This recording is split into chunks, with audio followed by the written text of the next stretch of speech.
Never in all my years covering BYU would I have considered a game like tonight a must-win for BYU, but alas, that's where we're at. Let's talk about it on Locked On Cougars.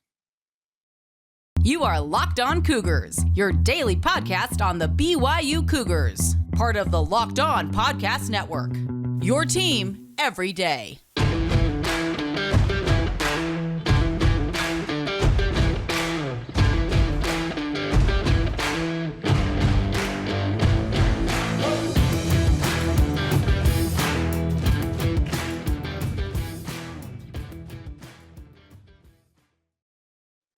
What's up, everybody? I'm Jake Hatch, your host here on Locked On Cougars, your resident BYU insider. Thank you for making Locked On Cougars your first listen of the day. Our title sponsor today is our friends over at Underdog. Sign up on UnderdogFantasy.com with the promo code Locked On and get your first deposit doubled up to $100. We'll tell you a little bit more about them as today's show progresses, but a big thank you once again for joining us here on your only daily podcast focused on the BYU Cougars. The goal here, simply stated, is to make you guys the smartest BYU fans out there, and let's dive right in. We got a huge game tonight, 6 o'clock kickoff at LaVell Edwards Stadium. You have East Carolina and BYU squaring off. The Cougars 4-4 on the year. The East Carolina Pirates 5-3 as they come to Provo. And like I said in the open, you could have asked me what game or games on BYU's schedule during the 2022 campaign before the season began. Say, okay, pick three of them potentially that are must wins for BYU, Jake, and I would have gotten 10 games down the list before I would have picked East Carolina, but I really feel like that's where BYU stands right now. I'm not bearing the lead here on today's show. I'm just saying this. If BYU loses this game tonight, and they very well may, I'll give you my prediction a little later on in today's show. If they lose this game tonight, I think it's an uphill slog to get to bowl eligibility. I think BYU has a fifth win already built into their schedule with that game against Utah Tech. I will give them that one, but then you have faced the prospect, if you lose tonight's game at either going to Boise a week from tomorrow on Saturday or going to Stanford on Thanksgiving weekend, having to win one of those two games, both of them road contests against teams that have proven that they can win gritty type games, and having to win one of those just to get to 6-6 on the year. The prospect of this whole endeavor is just mind-boggling to me, but at the same time, that's where things stand right now with the Cougars. This is absolutely a critical matchup for BYU. They lose this game, they've lost every game in the month of October, and that'd be the first time they've done that since 2017, if I'm not mistaken. It's crazy to think about where things were just about a month ago now and where they stand right now as BYU gets ready to take on the Pirates. I look at this and it's just, what happened? What in the world happened to the BYU football program?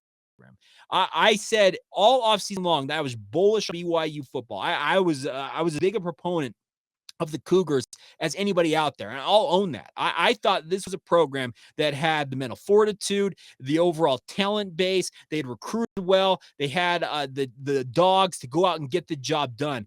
And this month of October has made me look like a complete fool. And it's wild to consider just in a month's time, because we're October 28th. BYU played Utah State. Wasn't it September 29th? Was that Thursday night? So it's been a month. And in a month's time, the prospects for this season have gone completely upside down.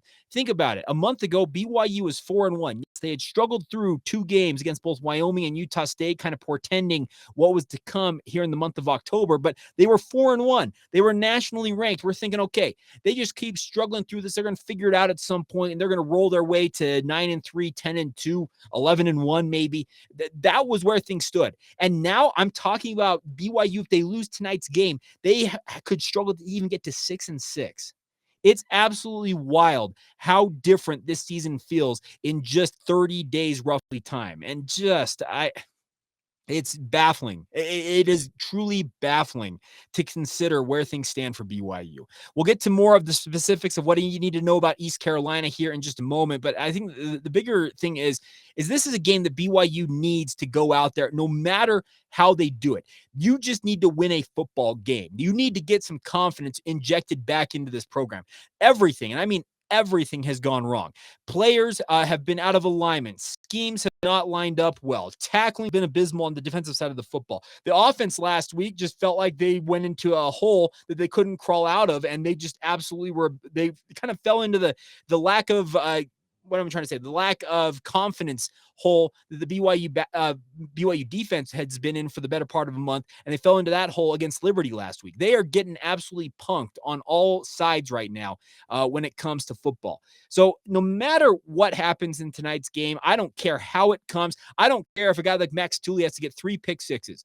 All you need to do is win a football game. Winning a football game, I think, would change a lot of people's outlook inside that program about where things stand right now. They are hearing the outside noise. They've all admitted it's hard to ignore the outside noise. They've also have said that they're kind of circling the wagons. They're focused inwards and obviously not paying attention or trying to tune out as much of that outside noise as they can, but you can only do so much. The biggest thing I think that would calm at least some BYU fans down is winning this game tonight, getting your 5th win, and pretty much assuring yourself of getting to bowl eligibility, and obviously giving yourself a little bit of confidence as you head into the final month of the regular season as you get ready to go to Boise State next week. It just, like I said, this is crazy to me, but I truly believe this East Carolina game, it is a must-win game for the BYU Cougars. And to consider that notion, it's truly baffling in many ways. But let's talk a little bit more about what to expect from East Carolina. Who are they? What do you need to know about them? What players you need to keep an eye on in this game? We'll get to that here in just a moment. First, though, a word on our friends over at Underdog. This episode of Locked On Cougars is brought to you by Underdog Fantasy, the easiest place to spice up your college football season. The best part is it's easy to get started and easy to play while you were watching your favorite team, in this case, BYU, play. And the best part is Underdog Fantasy is available in 30 states nationwide, including the state of Utah. The best part is you go to the Underdog website, you sign up, and you pick an over-under on 2 to 5 players, and you, whether it's passing yards for a guy like Jaron Hall, rushing yards for Lopini Katoa, Miles Davis, a pick 6 potentially for a guy like Max Tooley, all that different stuff. The best part is you go make those picks, the over-under, and then that's it. You click submit, and then you're off to the races. It's easy to play, like I said, and available in over 30 states nationwide. It is one of the easiest fantasy to play games out there, and you can win cold, hard cash in just a single game. So if you want to give it a shot tonight, my friends, I encourage you to do so. Get to underdogfantasy.com right now. Sign up with the promo code Locked On. That's one word, LOCKEDON. And Underdog is going to double your first deposit up to $100. You deposit $100, you get $100. You do the math. It's really simple. The best part is go to underdogfantasy.com and use that Underdog Fantasy app in the App Store or Google Play Store and download it now. That's Underdog Fantasy, promo code Locked On. Get that 100% match up to $100 right now. Get in on the college football pick'em action today and do it with our friends at Underdog Fantasy. Thank you once again for joining us here on Locked On Cougars. I want to encourage you guys for your second listen today to the Locked On Sports Today podcast. If you're trying to get caught up on the night and day in sports yesterday, this is the place to do it. From the games that matter to the biggest stories in sports, go beyond the scoreboard and behind the scenes with local experts and insights only Locked On can provide to you guys. Locked On Sports Today is available on this app, YouTube, or wherever you guys get your podcasts. All right, who are the East Carolina Pirates? Well, what I can tell you is they got just a prolific quarterback leading the way for the Pirates. His name is Holton Ahlers, a great name. And I got to say, you look at Holton Ahlers' picture, like his picture on ESPN.com, he screams to me that 5 years from now, he is a young, hot-shot offensive coordinator. He has that look to him. The good news is, maybe not good news, but he is a 6'4", 230-pound native of Greenville, North Carolina. He has played a lot of football in his career, wears the number 12 for East Carolina, and he can sling the rock, my friends. He has completed 70.3% of his passes this year for 2,435 yards with an 18 touchdown to 5 interception rate. 18 touchdown to 5 interception ratio. He's actually having one of maybe his finest seasons he's had. And like I said, he's played a lot of football in his career. The other thing about this is he's got 2 very prolific receivers in this game. Isaiah Winstead has 59 receptions for 808 yards and 3 touchdowns. CJ Johnson has 40 receptions for 657 yards. He's got 8 touchdowns on the season. And then Ryan Jones, their tight end, has got 4 touchdowns to go along with 344 yards receiving.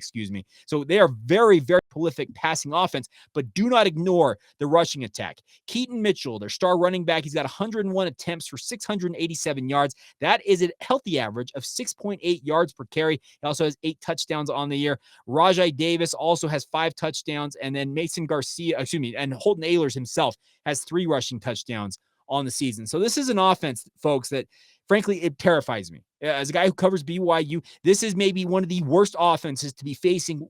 Like, as I said, you're facing a must-win scenario here for BYU. This is a horrendous offense to have to face in this type of a game because they are absolutely prolific on offense. On the season, they have already tallied up 3,781 yards total offense for the season. They are absolutely just wrecking folks. And the best, I keep saying the best. The worst part is they went and beat future Big 12 opponent UCF last week head-to-head and did it in pretty emphatic fashion. So they have got a lot of confidence coming to Provo, and why shouldn't they? They've seen BYU get absolutely obliterated, their defense especially getting obliterated the past 3 weeks, and they got to be thinking, hey, our offense ain't going to be stopped by these fools. We're going to go out there and run roughshod on the grass at LaVell Edwards Stadium.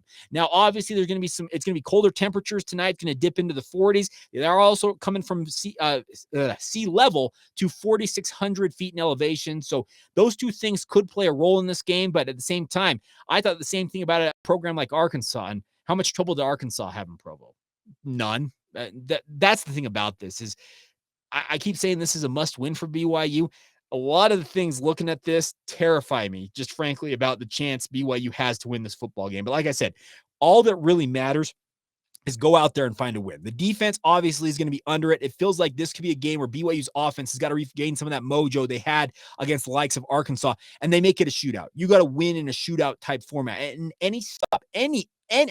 one stop, 2 stops, any stop in this game by BYU's defense, whether it comes by interception, fumble recovery, turnover on downs, or a punt. Ooh, a punt? Wow, they've punted 3 times. Speaking of BYU's opponents in the last 3 games, any stop in this game might be absolutely critical to BYU's chances of winning this game. On the defensive side of the football, what BYU's facing is a pretty even crew. Julius Woods, one of the star safeties, actually leads the program in tackles, is 46 on the year. His backfield running mate, Gerard Stringer, also has 43 tackles. So when you have your safeties leading the way in the tackle department, usually that means, okay, your defense has had its struggles. And yeah, I'm not saying that this is a team that is absolute world beaters. They're 5-3 for a reason. They barely lost to NC State. If they had been able to make an extra point or a field goal, they probably would have knocked off the Wolfpack. But they beat Old Dominion. They beat Campbell. They beat South Florida, who BYU has played. They lost to Tulane, who is nationally ranked. They barely beat Memphis in 4 overtimes. And then this past weekend, as I mentioned, they beat UCF at home 34-13. So this is a team that's kind of been up and down in their own right, and their defense has yielded some points in games, but BYU, it feels like to me, to win this game, you've got to go out there and absolutely be on it. You've got to be on point. You got to be scoring points in bunches, because if you don't, it feels like this is a game that can get away from you very quickly if you're the Cougars, and that's the kind of the tough part to consider with BYU is how different things look right now for them. Because I would have thought, okay, East Carolina, I had that as a win going into the season here. But now looking at how things have played out, because every season it's kind of its own microcosm. You can't necessarily take one season and project ahead to the next one. Sometimes that works, but in this circumstance, it doesn't work at all. And BYU, they put themselves in a very, very tenuous / dangerous position to be in right now, because this is a team, speaking of East Carolina, that's probably watching the film. Mike Houston, their head coach, his comments this week, he's obviously playing a lot of respect to BYU, saying, hey, we're traveling across the country. It's a tough place to play, blah, blah, blah, blah, blah. But I feel like there's like this kind of like this smirk behind his kind of a stone-faced expression, thinking, yeah, but this defense, they can't stop anything. We're going to go out there and do what we do. And why shouldn't they have that mentality? Why should they not be thinking, you know what, we're going to go out there and make it over October for BYU? And that's brutal. So I am hopeful, and this is my hope, is that not having Christopher Brooks, not having Cody Epps, and by the way, in talking with some folks around the program, I am expecting Cody Epps to miss the rest of the regular season. I just don't see a scenario where he gets back in time to play in the regular season. Bowl game, TBD, but I expect him to miss the rest of the regular season. That's a brutal break for a young man who had an absolutely sensational breakout season. I still think he should be in the running for freshman All-American honors, but we'll have to kind of wait and see how that plays out when it comes to the end of the season voting from all those writers who do those type of things. But that's a tough break for BYU. But in this game, you've got to have a prolific passing attack.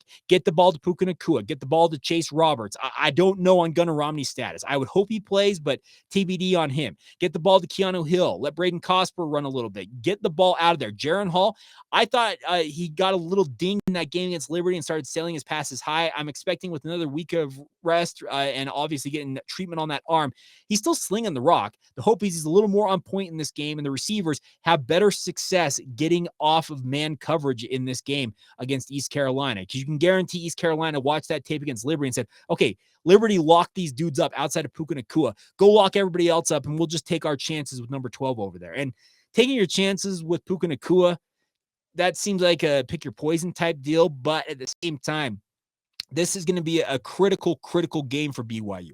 I am expecting a little jostling along the offensive line. I actually expect Connor Pay, if everything goes according to what I'm hearing, I would expect him to be in line to start at center once again for BYU in this game, with Joe Tukuofu sliding over to right guard in a little bit of a jumble of BYU's offensive line. I don't think Harris LaChance has necessarily impressed the past few games, but none of the offensive line has impressed most of this year, if we're being honest with ourselves. Really, the only guy that has been a stand-up, if you go by the PFF grades, is Blake Freeland, and he's a left tackle. So you need more than just one offensive lineman to get it done. Clark Barrington's been pretty good, but not necessarily as dominant as he has been in seasons past. So I expect a little bit of a shuffle along the offensive line, and hopefully that can let guys like a Miles Davis and Lopini Katoa go out there and do what they do, because not having Christopher Brooks in a game like this is just yet another dagger to BYU's hopes in this game.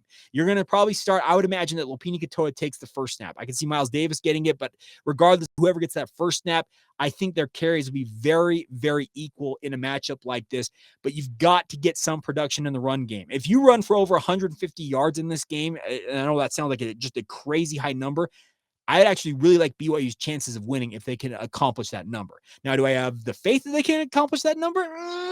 Not really. I think they can get to 100 yards maybe, but if they get over 150 yards, they hold the ball for more than 30 minutes time of possession, they get 60 to 70 overall snaps on the offense, I think BYU stands decent odds of winning this football game. But they have not had many of those games this year. They have been out-snapped, out-possessioned in terms of time of possession in almost every game the BYU's played recently. And that's a really, really rough deal, because that's just squarely on the defense. The defense's inability to get off the field on third downs is completely ridiculous. I think it's 69.77% was the number I had earlier this week for BYU the past 3 games in terms of third down conversions for the opposing offense. It's frankly abysmal. It is just pathetic. That number, you need to have that number if you want to have a chance in this game. If you can hold East Carolina to under 40% on third downs in this game, and that seems like a super tall task, that may also be a key to BYU getting a victory in this one. But like I said, I keep saying all these different keys for BYU to win this game. What have they shown on film that gives me the faith that they can do that? Not really anything. And that's the tough pill to swallow if you're out there trying to get ready for this game. I also expect a little smaller crowd than normal. I would expect somewhere in the 50 to 55,000 range. We've had 60 plus thousand for most of the home games this year, but we've got state high school playoffs going on tonight. And frankly, BYU's the star has fallen. Like there's people that are be checking out. They're probably already checked out. Some of you, my numbers don't lie. Some of you have checked out on this BYU football team. So I don't expect necessarily a full house. I still expect it to be raucous. I'm sure there'll be a fair contingent of East Carolina fans making the trip trip west to see BYU first time. Maybe someone came out in that game. Was back in 2015 when BYU won 45-38. But the biggest thing right now is I don't care how it comes. Just go out there and get a W, because that's what BYU needs in absolutely the worst way right now. So we'll talk a little bit more about some other keys to the game as you round out this edition of the show. Also give you some other updates on the weekend ahead for BYU when it comes to their other sports, some of the results from Thursday night action. We'll get to all of that as we continue on right here on Locked On Cougars. Thank you once again for making Locked On Cougars your first listen of the day. Always appreciate you guys checking out the show. It's a ton of fun, truly, to do this show. I mean that sincerely when I say that. I appreciate each and every one of you for stopping by the show and letting me know what you guys like about the show, all that different stuff. But let's start off with the results from Thursday night. Women's basketball had their first exhibition. They actually hosted Westminster, a Division II program from Salt Lake City, and BYU took care of business in that game. 72-51 was the final. And Lauren Gustin, folks, if you have not seen Lauren Gustin play basketball, she's an absolute bull in a china shop, and I mean that in the best positive possible way I can mean that. She posted 25 points and 24 rebounds. She nearly had a 25-25 game. She had a 20-20, obviously. Monster performance for the junior forward. She's been picked as a preseason all-WCC selection. Really, really good to see for BYU. And obviously Amber Whiting in her first game, albeit an exhibition, as BYU head coach. If that had been played in the regular season, I'm just seeing this on BYU's release, Gustin's 24 rebounds would have tied the Marriott Center record held by Tina Gunn Robinson in 1978 against Colorado State and Wyoming. But that's obviously an exhibition versus regular season. But I'm not putting it out of the realm of possibility that Lauren Gustin at some point this season, she could go for 20 and 20 a couple of times, it feels like, this year.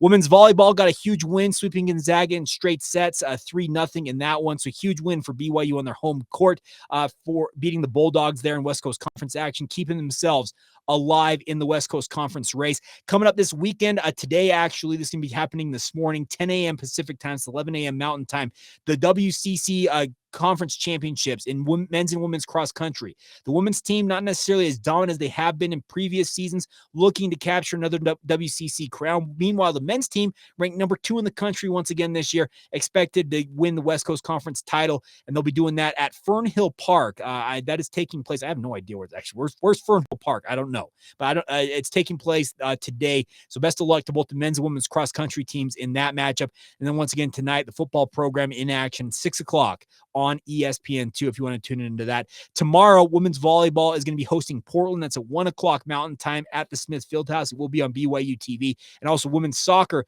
hosts Santa Clara at 6:00 tomorrow night. That's at South Field. BYU TV and the BYU TV app, as well as BYU Radio, will have that for you guys as well. So a lot going on when it comes to BYU sports this weekend, but very much looking forward to all the action out there. That's the fun part about this. This is going to be a little bit shorter of a show because a lot of you probably will be consuming this in the lead up to kickoff in tonight's game. So my keys to the game for BYU to win this one, frankly, go out there and play with some joy. Find some motivation. Just go out there and get after it. I've seen this team, speaking of BYU football, they have been just absolutely struggling through the season. It seems like they have carried the weight of the world on their shoulders. You know what? Yeah, you were the hunted. Now you're the hunter. You need to go out there and prove to the world that you're not necessarily as bad as you have shown the past 3 weeks, but also maybe you're not as good as you thought you were to start this season, especially coming off that win over Baylor a month and a half ago. So just go out there and find some joy. Go out and play the game that you love and play without a care in the world. That's what I want to see from this BYU team. I just want to see a team that's flying around and having some fun. They have really been so tightly wound. It just feels like that they have been unable to really have any fun this year. And that's no good for a program. This is a BYU team. Think about when Zach Wilson was playing in 2020. I know that the level of competition this year is nothing compared to the 2020 season. This year is much more difficult than that BYU has faced. But in that 2020 season, think of how loose BYU was playing in those games. And that's what BYU needs to get back to. Like I said, if they can run for 150 yards, you win the time of possession battle, you get yourself 60 to 70 offensive snaps, I like BYU's chances in this game, but at the same time, BYU's defense in particular has to get out there and stop East Carolina. If they don't do that, I don't have a good feeling about this. But I've got a feeling in me that BYU's just desperate enough to grind this out. So my prediction for this game, BYU 28, East Carolina 27. Like I said, it doesn't matter how it comes, just get the W. That is what matters. That's got to be the message from Kalani Sitake to his guys. Go out there and win this game. Could it be a game where BYU gets their doors absolutely blown off by East Carolina? Abso-freaking-lutely. But I've got faith that BYU might be just desperate enough in this game to channel a little bit of that energy, find some joy, find some extra motivation, and go out there and get the win on their home field and avoid an O for October for BYU. That would just be abysmal, considering, like I said, a month ago, they were 4-1 and nationally ranked. To be 4-5 at the end of the next month, whew, shudder at the prospect. But we'll do a postcast edition after tonight's game, no matter what happens, win, loss, draw. That doesn't exist anymore in college football, but nonetheless, we'll have it for you late tonight. Enjoy the game out there. Obviously, like I said, send in your comments throughout the game on social media, Facebook, Instagram, or Twitter. Search out Locked On Cougars. You also can email the show, lockedonbyu@gmail.com, or send them to me at my own Twitter feed. Jacob C. Hatch is the handle there if you want to reach out to me directly on my personal account. That's going to do it for today's show. A big thank you once again for making us your first listen of the day. Always appreciate you guys checking out the show. It's so much fun to do what I do, and a big thank you for being a part of it. Want to encourage you guys to make your second listen our friends over at the Locked On Big 12 podcast. It's a great product getting you ready for the weekend ahead in Big 12 sports, especially football. Josh Neighbors got you covered top to bottom. Check that out, free and available wherever you get your podcast, just like this one, or also on YouTube. Until tonight, early tomorrow morning, we'll be back with you guys. This has been the Locked On Cougars podcast. See ya.